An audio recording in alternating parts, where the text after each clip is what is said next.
Good morning. I'm at Newark Airport, just out of New York, and I'm flying today on the world's second longest flight from Newark to Singapore.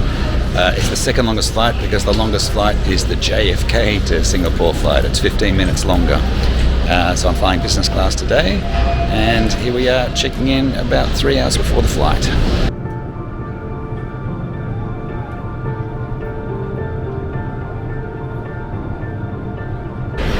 Well, quick and easy check-in, not too busy, no economy on this flight, so not too many people to check in. And so now we're off to the Virgin Atlantic Clubhouse Lounge, which is what the Singapore Airlines use here at Newark. Okay, reasonably easy path through security. Now off to find the Virgin Atlantic Clubhouse.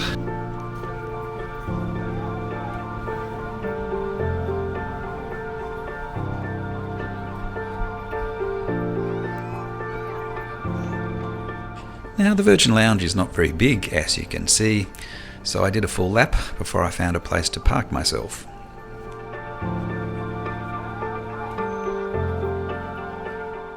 And I'm in the Virgin Atlantic Clubhouse here at Newark Airport, which I have to say is pretty ordinary, but can't complain.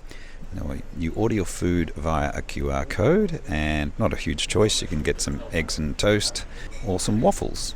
But that's okay. I'm sure that Singapore Airlines will feed me well on the 18.5 or 19-hour flight through to Singapore. So I came up to Newark yesterday from Washington DC. I caught the train, which was a pretty good trip. I stayed the night at the Doubletree Hilton at Newark Penn Station. They run a shuttle bus to the airport. It was very simple.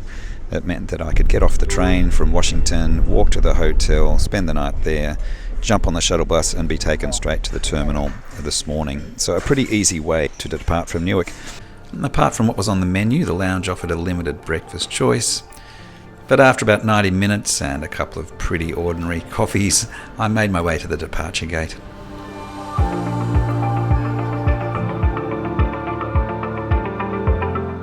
Today's flight is on an Airbus A350, which has been fitted out with business class and premium economy seats only. I paid 99,000 Krisflyer Miles, and I found there's reasonably good availability for reward flights if you book far enough in advance. However, Singapore have now increased the mileage requirement for this sector to 111,500 miles.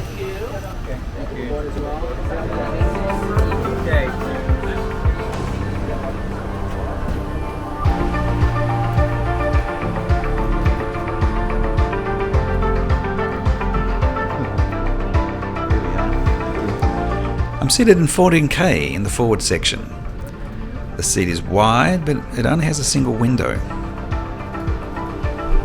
There are multiple small storage compartments, including this one with water bottle and headphones.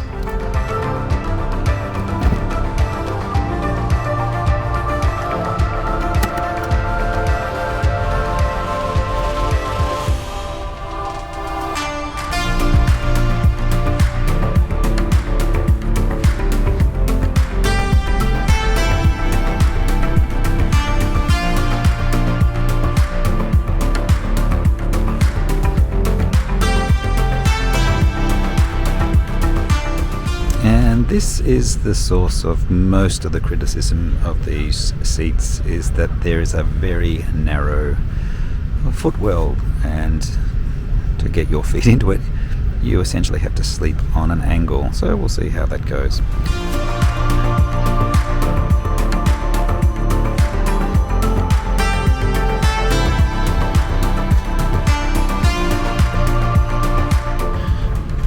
Pushing back at 5 minutes to 10, 5 minutes early.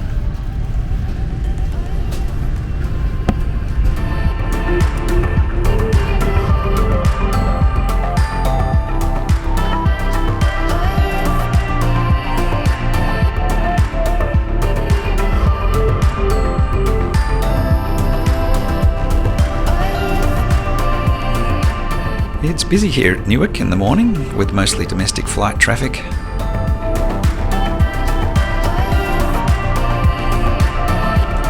I notice we go to the far end of the runway as we are no doubt loaded to the brim with fuel for our 19-hour trip.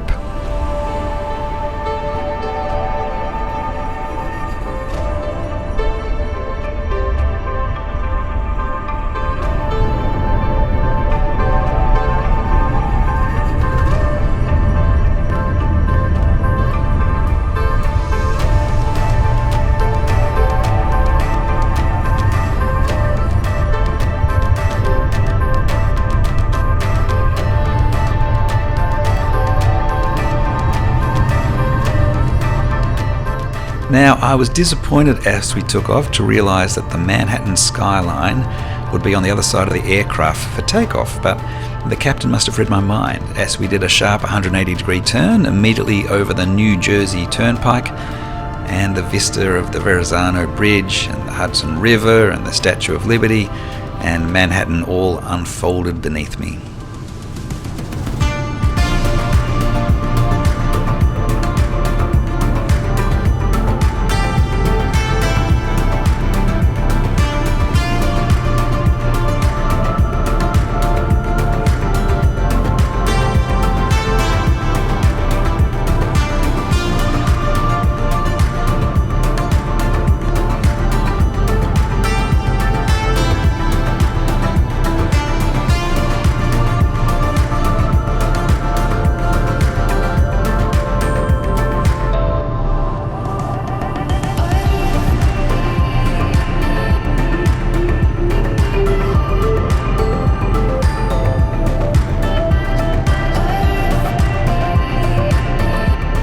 Business class passengers received socks, slippers and an eye mask, but interestingly there was no amenity kit or pyjamas offered, although they may be available on request. The menu is reasonably extensive, and there's also the book the cook service, although it can be more limited out of ports like Newark compared to flights leaving Singapore.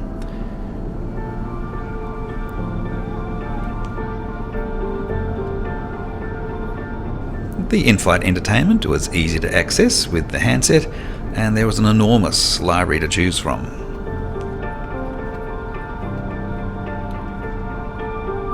Well, it might be 10:30 a.m. in New York, but it's about 9 p.m. in Singapore. So I'm having an evening refreshment. I found quite a ridiculous number of movies to watch. I don't think I've got enough time in 18 hours to actually catch them all. So I'll have to make some choices.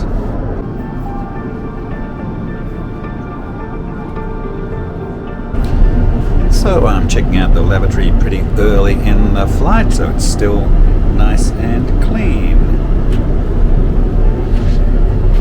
Fairly tight space.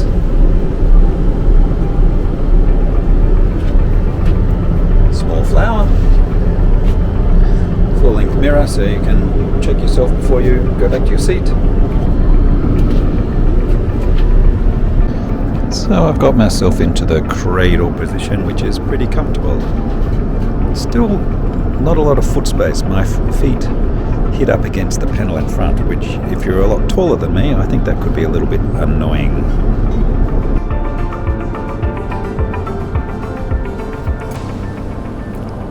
Lunch was served an hour or so after takeoff.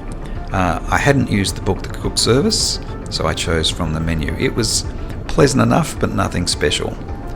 I started with the Hudson Valley smoked trout and then followed with the grilled beef fillet with a rather rich red wine butter.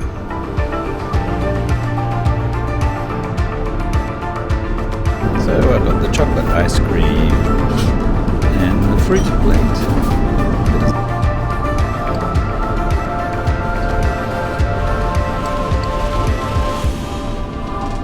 So I've had a couple of hours now on the Singapore Airlines A350 business class seat, and I have to say it's very unusual in its design.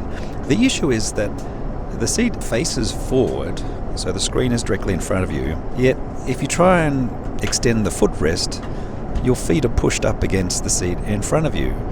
And if you want to sit in a more relaxed manner, you essentially have to orient yourself on an angle, but the seat itself is not angled. The backrest faces forward and the screen is in front of you, so it's all a little unusual.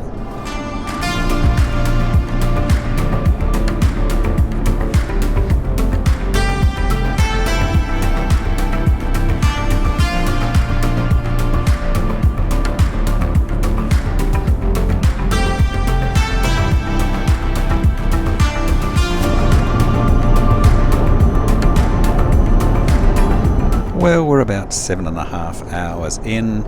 It's 11 hours and 14 minutes to go to Singapore, so we're not even halfway through yet. So I've had a meal, I've watched a movie, I did some work. I did about 4 hours work, I think. I was able to connect to the internet enough to download my emails and even respond to a few emails. We'll see if they get through. So the internet connection, the Wi-Fi, is included for business class passengers. It's pretty limited. I was able to look at Facebook. I wasn't able to load up YouTube, so obviously any streaming of any sort's out of the question. But to answer emails or to read a news website, it's adequate.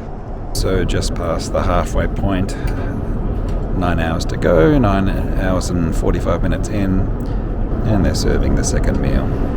For the second meal, I had the orange roasted baby beets, followed by the Thai-style red curry. For dessert, I tried the chocolate meringue mousse cake. It was all adequate, but to be honest, it paled in comparison to the food service I had received on Qatar Airlines just 2 weeks prior. So it's about 9 p.m. in New York. So the idea of the service is you get served lunch initially, you wait about 6 hours, you then get served a dinner, and that leaves you with about 8 hours. So essentially you get a night's sleep as you would normally on New York time and arrive into Singapore, except it will be about 5 p.m. Singapore time. Well, I have converted my seat into the bed, and I have to say, once you're in the full lie-down position, it's pretty comfortable. So let's see if we can get some sleep.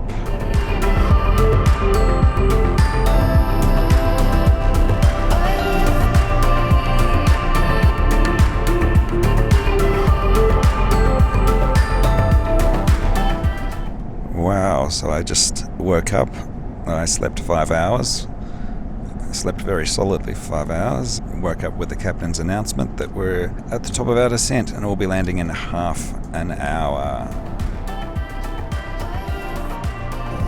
So it's 18 hours and 11 minutes since departure, and I must admit, I feel pretty good having slept for that 5 hours. The sequence of having 2 meals in the first 11 hours and then leaving you with a good 7-hour stretch to sleep and not waking you, 2 hours prior to landing to give you another meal, that works pretty well. It actually is most conducive for me to actually getting some sleep. I'm certainly not hungry, even though it's been 6 or 7 hours since I slept, so I actually feel like I've had a proper overnight rest. Now, of course, we're arriving at 5 p.m, not 8 a.m, but I think that's a pretty good way to arrange the flight. There's actually a pretty mad dash here at the end because they basically don't wake anyone up until about 30 minutes before landing, and most people were still asleep. So there's a bit of a crazy rush to get everyone's beds folded up and back into the seat position, make people a cup of tea.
Singapore is one of my favourite places to fly to because it is so well organised.